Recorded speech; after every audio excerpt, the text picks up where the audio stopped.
So, Jose, what did you make of Manchester City's six goal performance over the weekend? Oh, well, I always, I always say that, and I will say again, when you have squad, you can win trophies. They will play, and when they play, they can play and win trophies. But when you have players who are bigger than the club, then you cannot function. Oh, right. I'm not quite sure if that's a sly dig at Romelu Lukaku, but with Ole Gunnar Solskjaer, sorry, Uh, and of course with Ole Gunnar Solskjaer now in charge of your old club and doing so well, I guess doesn't make you look too good, Jose. No. Look, I look good now, right? I am millionaire. I destroy the soul of that club. I am looking for a new club to destroy, and I will do that now. I have no doubt about it, Jose. Thank you very much. Let's have a Thank you. football show. Thank you very much.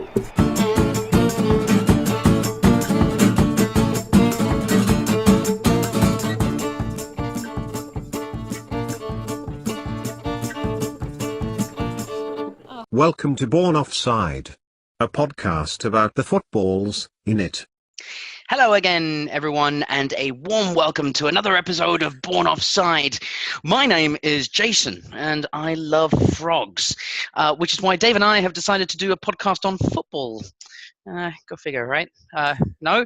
Dave, do you like frogs? Mate, I'm confused. Help me out. Partly by your intro. I'm not helping you out. I'm partly confused by your intro, but also extremely befuddled by the fact that you've called this episode in the running order. Yes, we have a running order.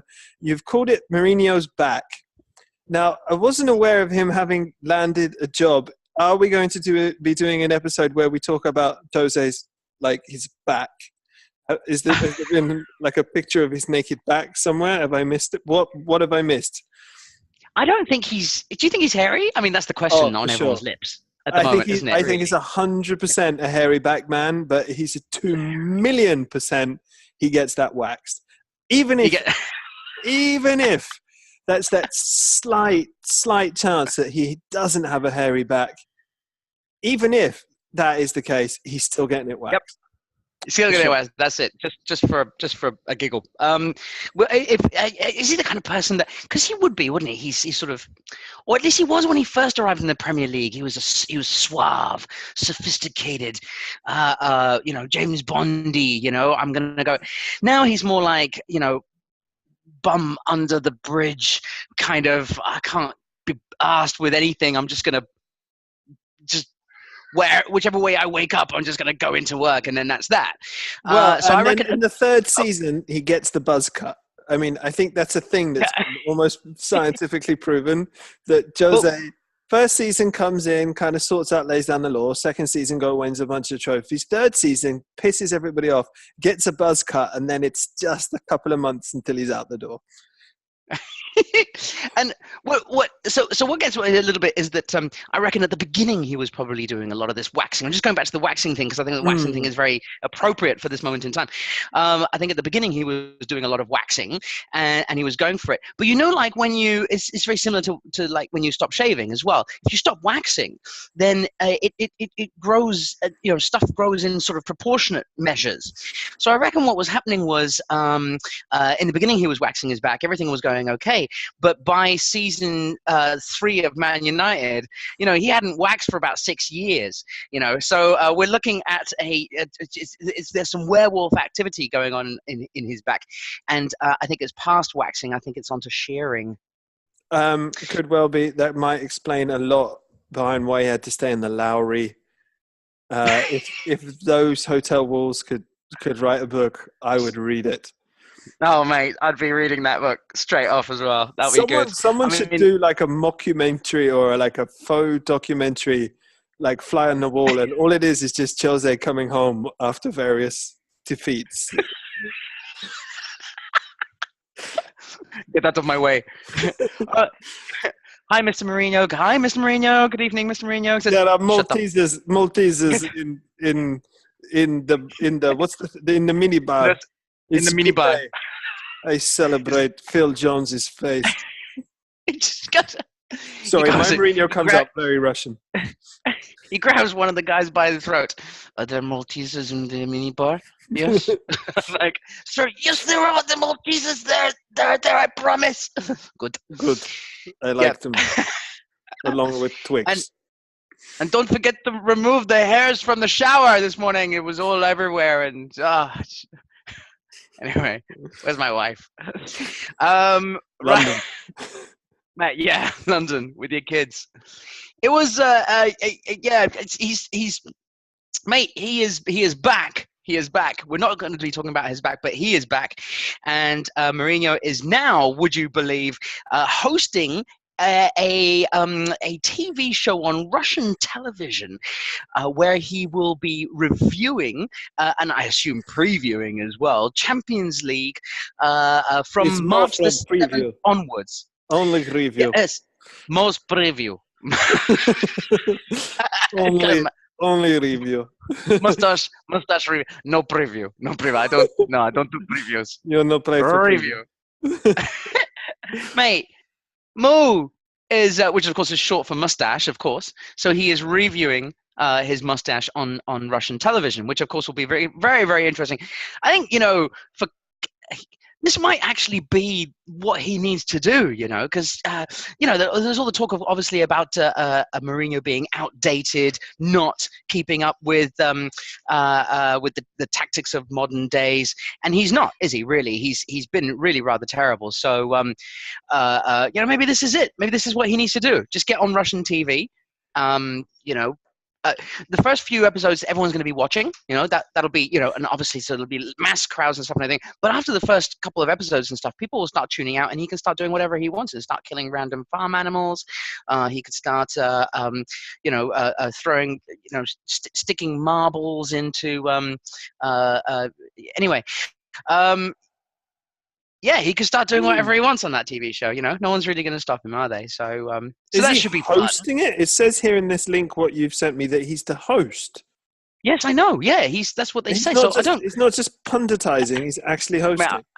I reckon he's hosting, punditing, and reviewing and interviewing as well. I reckon it's him in like lots of different stills. And then they'll cut to Mourinho on the sidelines. Yes, I'm here. Thank you very much, Jose. It's me, Jose. How's it going? I'll just do the whole show. I'll just edit everything and I'll do it myself. That's what it says. He's hosting it. So I'm assuming if he's hosting it, he's going to have a couple of guests and the guests are going to be the pundits. I can imagine like an American TV late night host.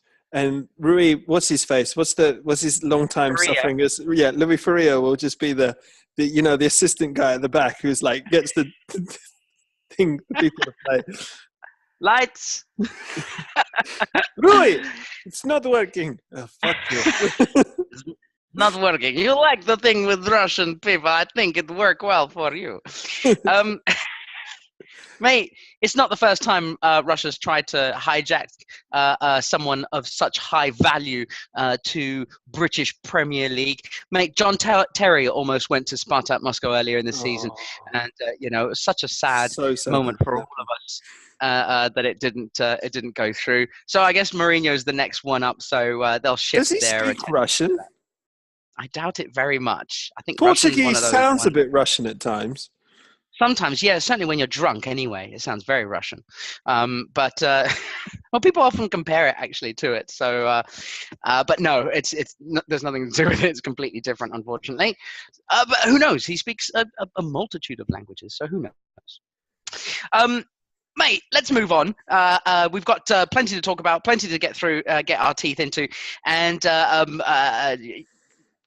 I thought we might actually link it and start talking about Man United, but I think we can't really.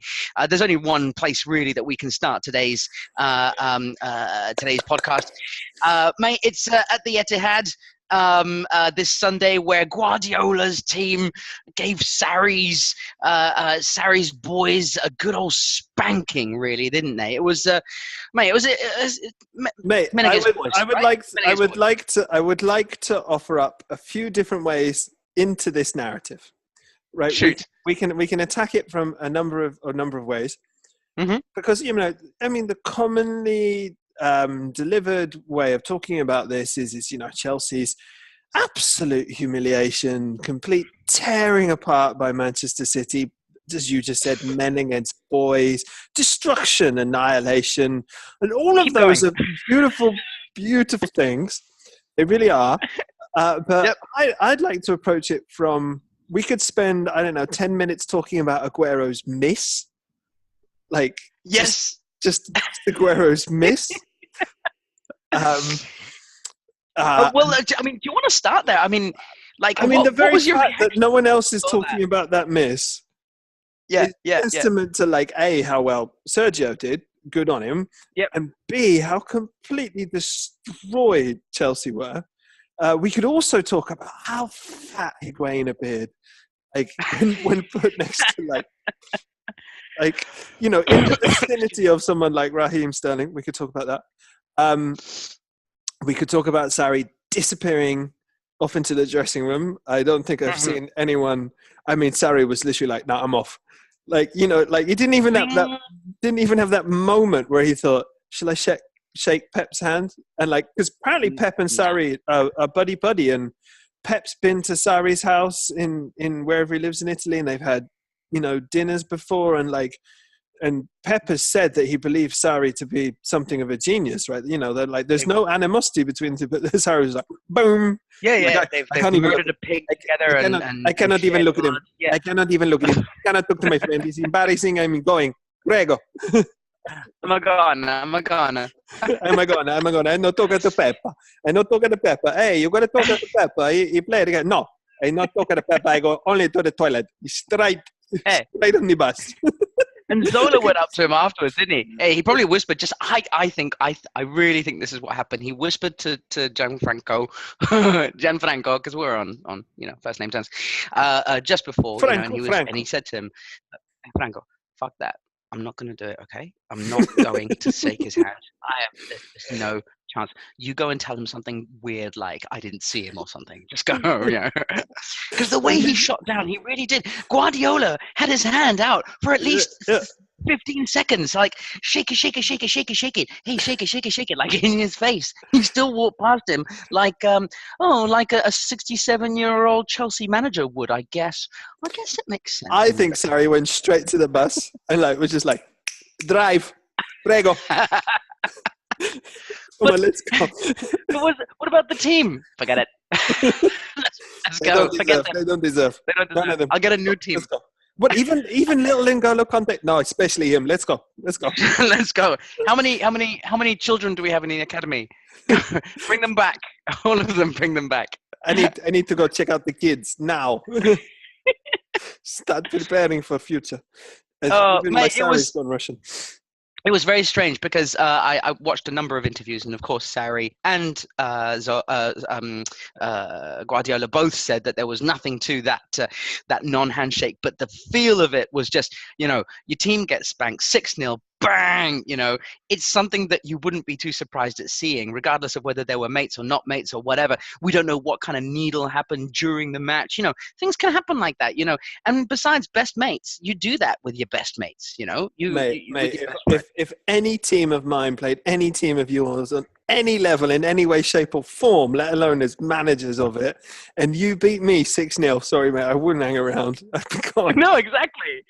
I would be in my car and off, and you'd be texting me, and I'd be ignoring it, and then 3 days later I'd be like, just seen this. Sorry. Anyway. P.S. Don't talk to me. Shut up. Mate, I think you touched on a couple of very good points right at the beginning there. Where do we start? What do we talk about? I think we have to just simply talk about, or at least start by talking about this Manchester City side. Where would you rank them amongst from what we've seen as a generation, from what we've seen in terms of footballing teams in the world, as not just Premier League, but in the whole world, where would you rank them amongst the most enjoyable to watch at this very moment in time? I mean, mate, don't get me wrong, they're a very, very good team, but I don't think Sunday's game was a display of how good. I honestly thought that was. You're going to giggle at me. I can feel it coming. I genuinely think that was a case of Chelsea being awful. Like the first goal. Let's start with the first goal.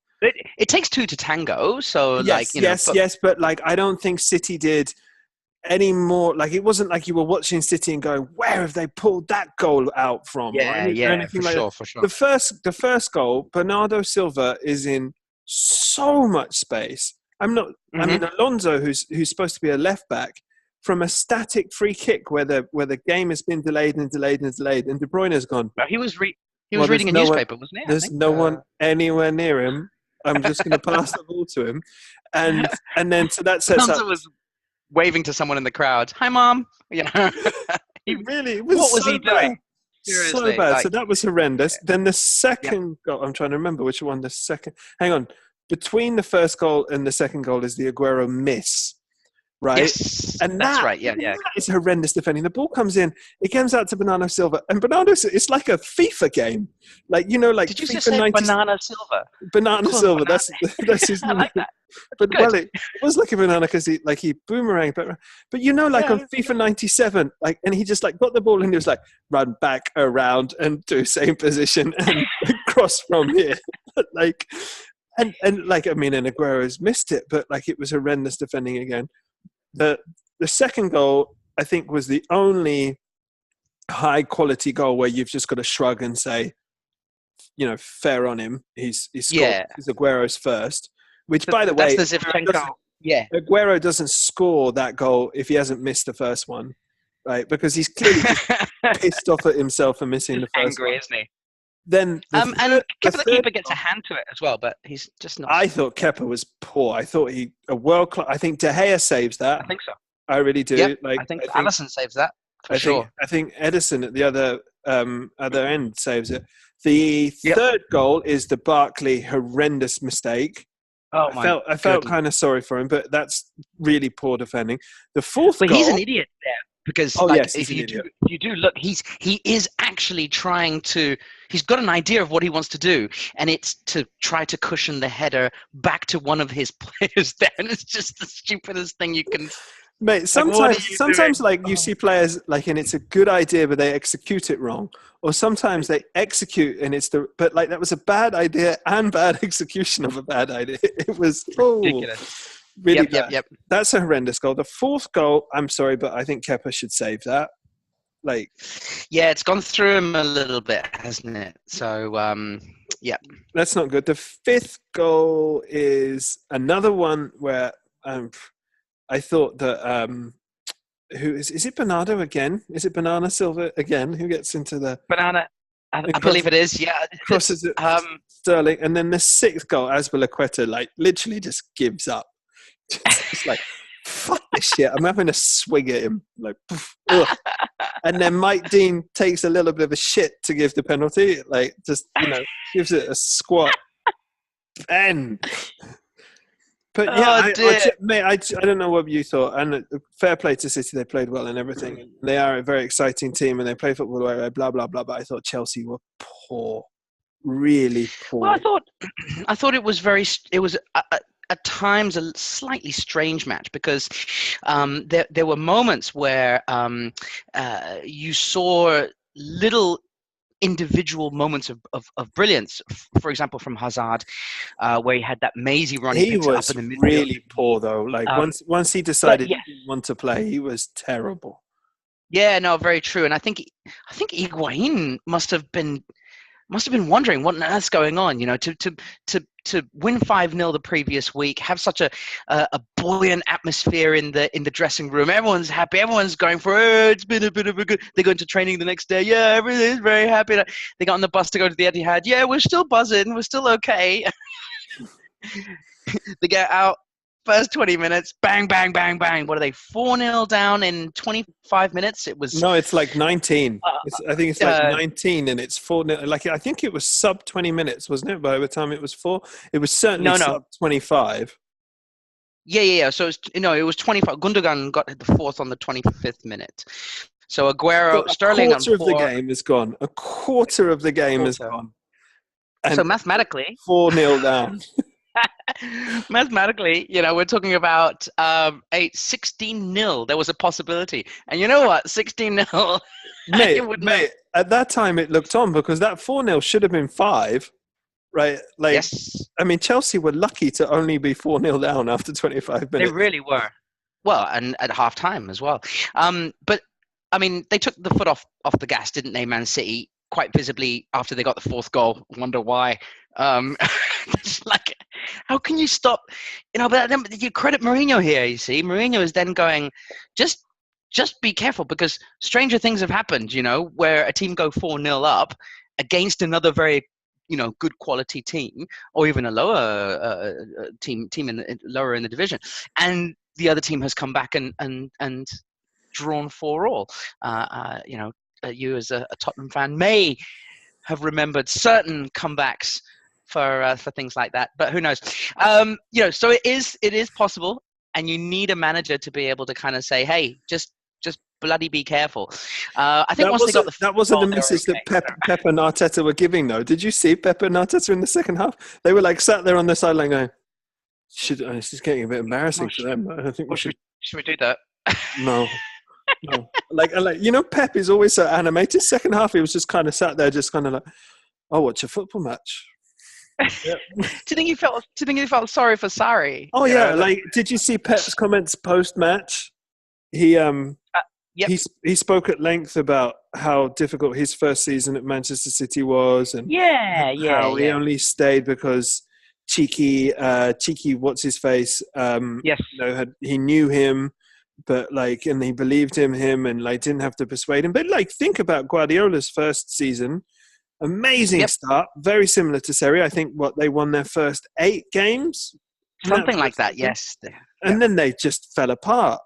In the second half of the season. So, but I don't know. What happened to Pep though? Right after that is they went out and famously spent more on their defense than most nations spend on their defense. Yeah. True. Like they bought Mendy, Laporte, Stones. Actually, maybe Stones had been bought the year before. They bought a right back. They bought Kyle Walker. Sorry, a right back. They bought Edison. I think they bought another centre half in there as well at some point, didn't they? I mean, they spent 200 million on defenders and a goalkeeper. Yes. Are Chelsea going to go spend 200 million on fullbacks? No. Yeah, no. And apart from that, up front, what can you think of? Not that much, right? There was Mahrez, fair enough, but that was just, that was the sole signing that they made that season. My point is, City backed him. City backed Guardiola. Chelsea, if they let Sarri go to the end of the season, which history says they won't. Villas-Boas got fired, Di Matteo got fired, Scolari got fired. I mean, Goose Hiddink must have his Roman Abramovich phone just on. Yes, hang on, I'm going to darling. It's Roman. Baby, we're going back to London. But Chelsea is calling. It's the call I've been waiting for all my winter. Or he's just the phone just rings. You go, Roman. How many times have I told you to stop stealing all those? I always say to Ash. But they're not going to do that, right? I don't think they're going to back Sarri to the level that City backed Pep. Will they? Well, it's very interesting that you said that about Guardiola with the post-match interview as well, because there was something very nice that he mentioned about Cheeky as well, that when he said when I win, that doesn't mean I'm good, and when I lose, that doesn't mean I'm bad. I thought that was really nice, actually. Just kind of put it out there, make it clear that it's not about winning and losing. It's about, like you said, backing him up for the larger period of time, for the long haul, which is exactly what Chelsea really should be doing. The thing is, I don't think Sarri is the right guy. I just don't. I don't think he's. I'm sorry. I'm not convinced. I'm just not convinced about him just yet. I think that he's a great sort of, I think he's a fantastic motivator, and I think he's he's obviously got his I don't know about that, but anyway, he's tactically and technically, he's probably spot on. But I think I do wonder sometimes whether or not he lacks flexibility, because Guardiola changed. Yes. He adapted his plan, and still Sarri insists on playing N'Golo Kante in a weird ass position. And I get now, like, but hang on a second. But Pep always sort of said quite unequivocally that he would not change his philosophy when he first arrived. People kept saying, "Oh, you're playing it out from the back. You're trying to do this." Yeah, he did, but he kept saying that he didn't. And like, do you really think Sarri's going to do the same thing? Do you really think that he's going to turn around and go, "No, I'm not going to change. No, I'm not going to change," and then change? Maybe. I don't think so. I think he's going to stay exactly the same. He's stuck in his ways. He has to do something, because right at the moment I'm able to look at a Chelsea game and go, well, if you stick a man on Jorginho, might. I mean, stick a man on Jorginho and hope that Hazard doesn't do anything absolutely amazing, and you should be all right. And in fact, he can do one amazing thing. You'll still probably outscore them, because the back four are slow. I mean, one of them is Rudiger and Luiz. Yeah, I mean, Rudiger, I feel sorry for Rudiger. I think he's a pretty good player, and I think he's an improving player. But like, can you imagine having to play next to David Luiz? Well, who have they got in the back there? They've got Christian. Where is he? Where is he? Where's the crack? Where's the crack poodle gone? Where's the crack poodle gone? Oh, he's taking a corner. Oh, all right, okay. Mate, what are you doing? I'm taking this. Okay. Yeah, David Luiz is a little bit like that, isn't he? You just don't know. So I haven't got a clue. But they've got like Christensen who was their back best there player as well. last year. I don't really get it. Obviously, Cahill is over the hill. So there's not really much that you can do about that. Yeah, it's tough for Chelsea. I think Chelsea are in a bit of trouble. If I'm Sarri, I'm looking at that and I'm thinking like, there's a lot of work to do here. I don't know. Well, like, I'm pretty close to retirement. Hazard's off. Yeah, and that's and not gonna. Pulisic, who can't get into the Dortmund team, is coming in to replace him. So, I mean, I'm honestly like, my hatred of Chelsea is well known, but I put it to one side when I say you take Hazard out of that team and it's ordinary looking. Very, very ordinary. Unless he can do something to that team. Unless he thinks that Hazard is providing an all-round team instability, right? Unless he thinks that Hazard being there is the difference. The gulf in class is so much that people rely on Hazard too much. And when Hazard gets the ball, he's trying too many tricks. And he's trying things, and sometimes they're not working. So unless he thinks that actually getting rid of him would actually be a good idea, and then try to bring everybody down to the similar kind of level, so that it's a team of no superstars. I don't know. Mate, when I look at that Chelsea starting 11 as it is now, and you do that thing where you take your own team and you look at it and go like, who in their team would I like to have in mind? And Chelsea, you'd take Hazard and put him in the Tottenham team every day of the week. He's an exceptional player. Hazard still might be the best player in the league. I take Hazard. But then I was looking at. I mean, we'll move on to the Tottenham Leicester game in a bit. But I was watching the Leicester team, and I was thinking, you know what? I take Maguire. Like, I think he's a better player than Sanchez. I think he's, going to be a better player than even Vertonghen, and might get up to the level. So I take Maguire. I take Chilwell. I think Chilwell's growing into a more consistent left back than Rose, and he's faster than David. I take Chilwell. I'd even take the fella Gray. Like, I think he's a little inconsistent, but like, Yeah. No, but he's good. I consider taking him, but I wouldn't take any of the Chelsea lot. Like, none of them, other than Hazard. I wouldn't. Well, I would take Kante and put him in Oh front yeah, of the Kante from Kante from seasons previous, absolutely. But exactly. not Kante. Like, what are you looking for? Where's Danny Drinkwater? Anyway, Where is Danny Drinkwater? He's corn. Mate, let's move on. Sorry, I'm googling. Where is Danny Drinkwater? Mate, we've got. Let's take a little bit of a break, and we'll come back, I think, and resume with the rest of the Premier League's actions, because we've got a lot of stuff to cover, and we've also got. We're going to try and quickly look at the Champions League, which is coming up to day after tomorrow as well. Ooh. So hold and watch this space, because it's going to be a bit of dead space for just a few seconds. We'll be right back.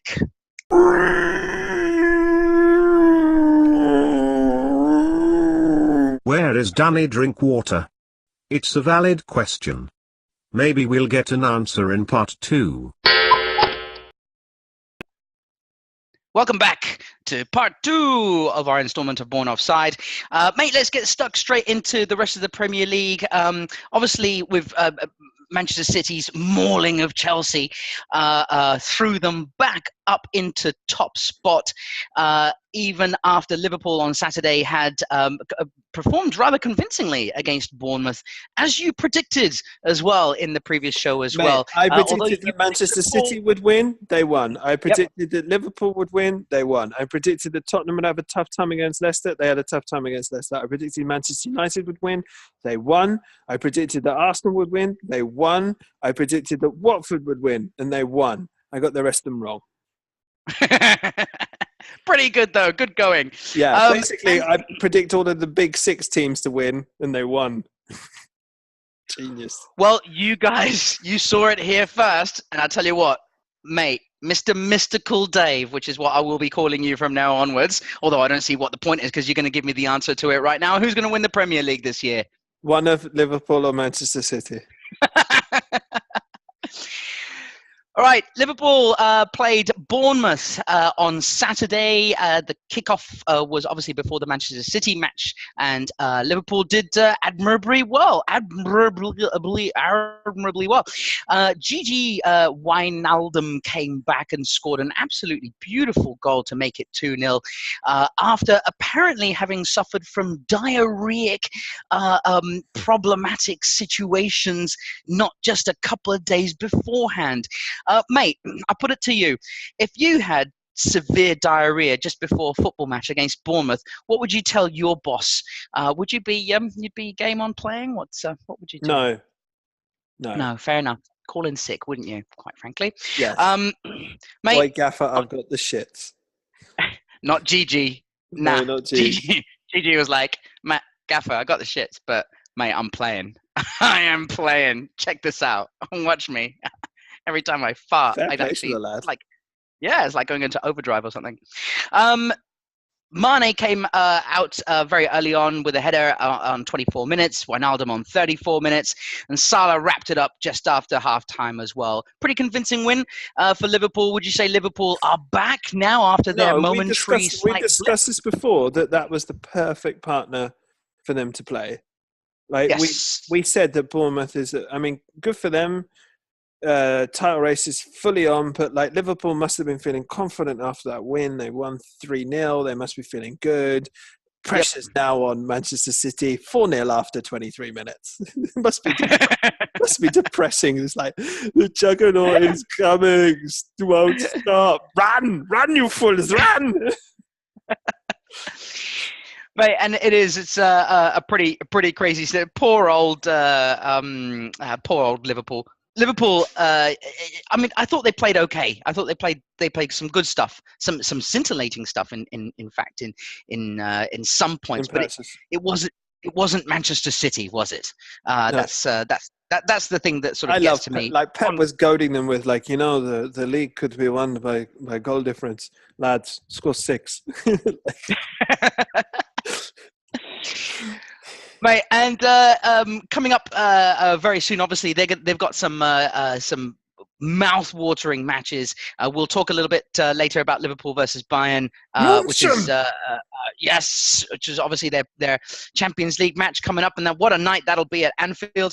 But mate, their next Premier League match, they've got to go away to Old Trafford, and they're going to have to come up against Solskjaer's soldiers. OGS. In what really is a potential banana skin. Can you? Or as I'm saying it, OGS. OGS, my goodness. So yeah, they've got some tough ones coming up. So back on the rails, they're level on points, but they've got a game in hand as well. So we could sort of assume that they're still kind of 3 points ahead in the league, but it's all psychological, isn't it? Really, you look at that table, you're not, All right, mate, and the third title contender in this wonderful Premier League season that we've got here is a small team called the Tottenham Hotspurs. I've got here, oh no, it's a Hotspur. I wonder where they got that from. It's a Hotspur. Oh, okay. It's just a spur that's particularly hot. Mate, I'm going to tell this to you now so you don't get all uppity at me in the next show that we have. If Tottenham Hotspur play against Dortmund like they did against Leicester, we will get done. Mate, I watched that match and I'm very pleased that my team found a way to win. Don't get me wrong. But Leicester missed a penalty. The fella, the new ginger lad, you know who I mean? The young one, Barnes. Yeah. I mean, Barnes has missed one chance, which is easier than a penalty. A couple of other pretty good chances, if that's Eriksson or Son, one of those is going in. Slabhead is had a header, which is a little unlucky not to score. Vardy's actually scored. And we've needed a set piece that was marginally onside, just about a Christian Eriksen corker, which came about from a dubious handball, and the Leicester player to slip on the halfway line. I thought Claude Puel I think he's actually doing a really good job. That Leicester team played with energy, and they've already beaten City this year. They've beaten Chelsea this year. I think they're a really good quality, solid team, Leicester are putting together there, and they were desperately unlucky to lose that match. What do you think of the situation with Vardy taking the penalty just after coming on? Well, he's their penalty taker. He takes their penalties. He's fresh. Yeah, but he's literally just come on. I mean, he's not. Yeah, but Maddison's missed penalties. No, he's warmed up. He's fine. He's just missed a penalty. It can happen. I don't know. I get the feeling that when you first come on straight away, you've been on the bench for 67 minutes or whatever, 60 minutes. You come on and it just so happens that your team wins a penalty. Fair enough. And then I don't know. If I was coming on, I would be a little bit. There'll be something in my mind, just a little bit. If his name was Matthew Letitia, you wouldn't have even questioned it. That's totally different. That's totally or different. Or even Ricky Lambert. Right, but he's totally different. Totally different. Madison's missed a penalty this year, hasn't he? Yeah, I think he has. Yeah. So no, I thought it was fine as a decision.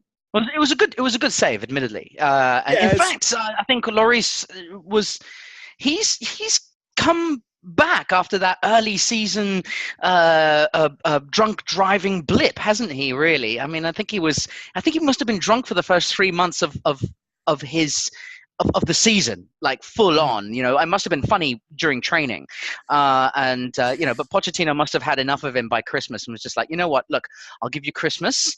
But once Christmas is over, that's enough. Okay, don't enough drinking. Play Gazzaniga. Right? Don't make me play Gazzaniga. I don't even like to say his name. I don't want to start 2019 playing him. All right. Now, I came from the same town as him.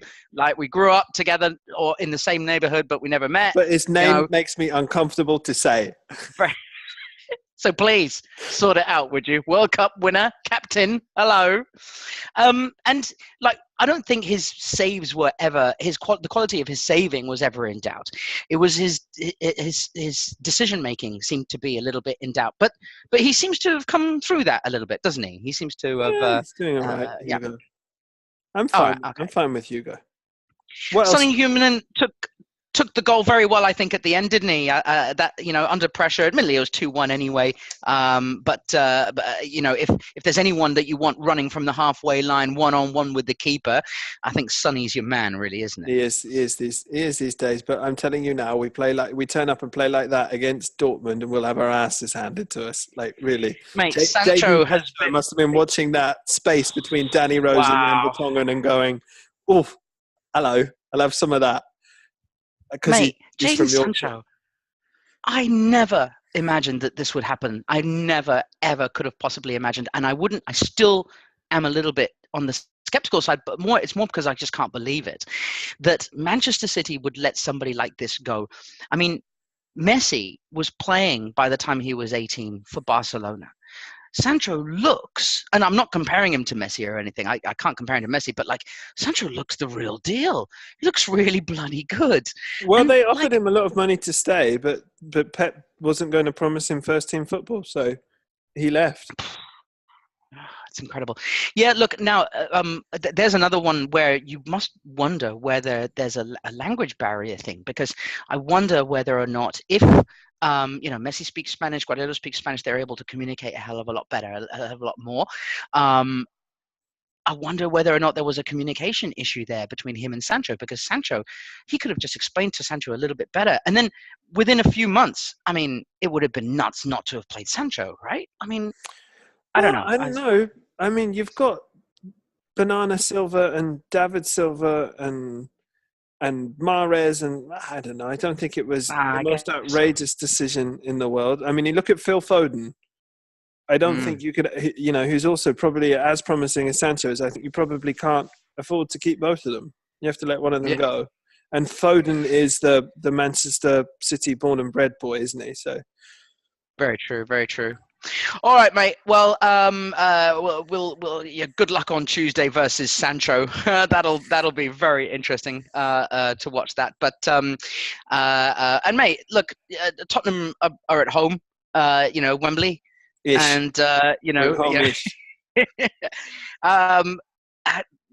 sad thing is, I could easily see a draw here, and then Borussia. Well, Dele and Harry should be back for the second leg. So away to Borussia Dortmund. I mean, anyway, it's better than Harry Kane stride onto a pitch, and you get nervous. Mate, very quickly, let's finish off the Premier League. Fulham 0, Manchester United 3. Paul Pogba getting a brace, and Martial getting another. It was against Fulham, right? And the Fulham defence, Le Marchand, what's his name? Le Marchand, yes. Oh, yeah, he went Le Marching down the field without the ball. He went Le Marching off. He marched away, and he certainly wasn't marshalling his defence, that's for sure. I thought their keeper was also poor. Pogba's first goal, yes, it's gone through him, hasn't it? At the near post. At the near post. Yeah, it's tight angle. You've got to hold your ground. Of course, everyone's pointing to Le Marchand for that error as well, because he came out and he then got stuck in no man's land. But then you can point a finger at Chambers, who should have dropped back into Le Marchand's position and covered as a centre back. But by the time that he noticed Pogba, it was too late. Mate, he got another one of his little penalties where he did his little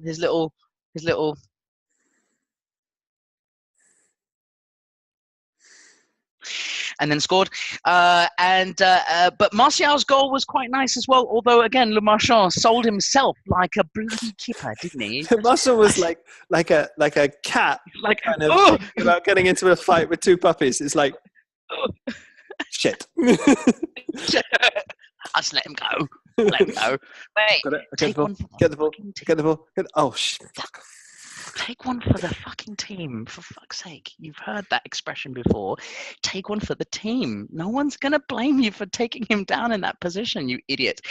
I know what goes through a defender's mind at that moment in time. You're thinking I can take one for the team. I can take the yellow card. or I can just take a gamble. I mean, I'll just let him go, and then it was probably the right decision if he misses. No one's gonna, Or I'll maybe be it all was right. like, it's all right, I can take one for the team. Oh, shit, he's fast. Like, he's gone.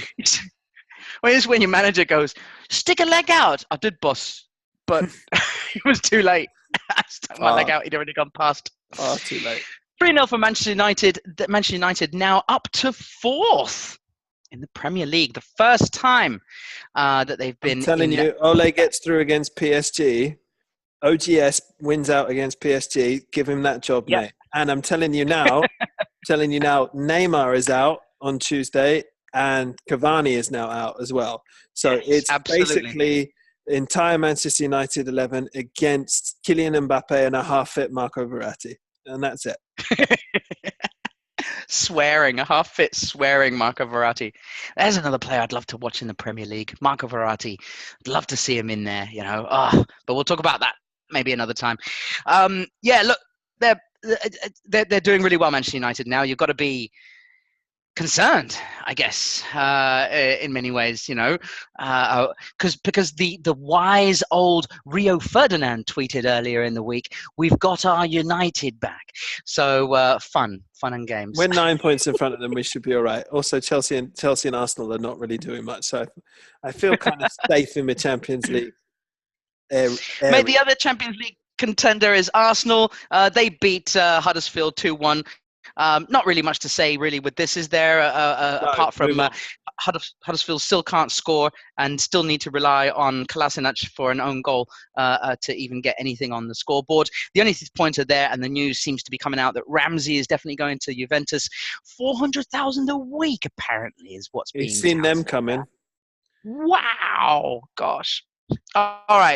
All right, let's finish up with 2 matches of interest. The first one we'll go for very, very quickly. Watford, the return of Silva, the return of the prodigal Silva to Craven Cottage. Sorry. Where did Watford play? Come on. Where is it? Watford. Don't give me that. Come on, stop it. Anyway, they play at the Hornets ground. Hornets Nest. The Hornets Nest is very, very dangerous. What is it? Vicarage Road. There we go. They went to Vicarage Road. Poor old Silva and also Richarlison. Mate, they just they got drubbed, didn't they? It got beaten 1-0. 1-0, yeah, fair enough. And but it was just the highlight, I think, for this one was the pre-match entertainment of Monsieur Troy-Ludini deciding to go out on social media saying, "Please don't have a go at Silva. Please leave him alone. This is not something that we need, and we don't want him to start getting angry. Just let us players go out and kick the shit out of him." Is basically what he said.